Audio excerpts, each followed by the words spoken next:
Albanian Prime Minister warns against Iranian regime's illicit activities. In a speech at the United Nations General Assembly on Friday, Albanian Prime Minister Rama highlighted the Iranian regime's plots against members of the Iranian opposition MEK who reside in Albania. Prime Minister Rama told the General Assembly, Albania is particularly concerned by Iran's destabilizing behavior in the Middle East, but also often disruptive activities in relation to the Iranian opposition community who have generously been hosted in our country after having been subject to despicable massacres elsewhere. He added, we had to react firmly to a number of Iran's illicit activities against our national security interests, and we stand firm on the side of the countries that have been hurt by such activities both on the sea and in their land. Trump says he refused to lift sanctions for an Iran meeting. US President Donald Trump said he had refused a request by the Iranian regime to lift sanctions in exchange for talks, contradicting the regime's president Hassan Rouhani, who earlier on Friday said the United States had offered to lift restrictions to facilitate a meeting.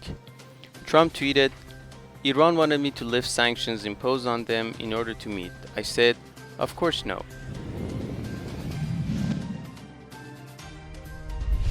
US rejects Zarif request to visit UN envoy in New York unless prisoner released. The United States rejected a request by the Iranian regime's foreign minister, Mohammad Javad Zarif, to visit the regime's United Nations ambassador in New York hospital where he is being treated for cancer, the US State Department said on Friday.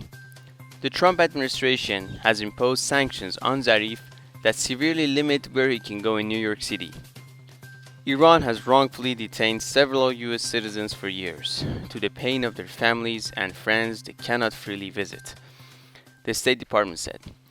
We have relayed to the Iranian mission that the travel request will be granted if Iran releases a US citizen. Fake website with Iranian ties targets US veterans.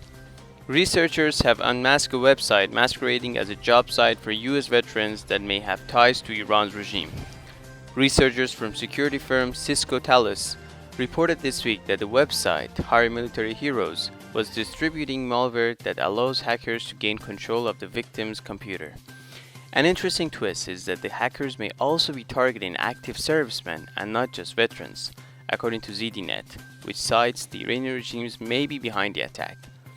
A cybersecurity analyst from the Department of Homeland Security, speaking on background, told ZDNet that the attackers are aiming at military networks.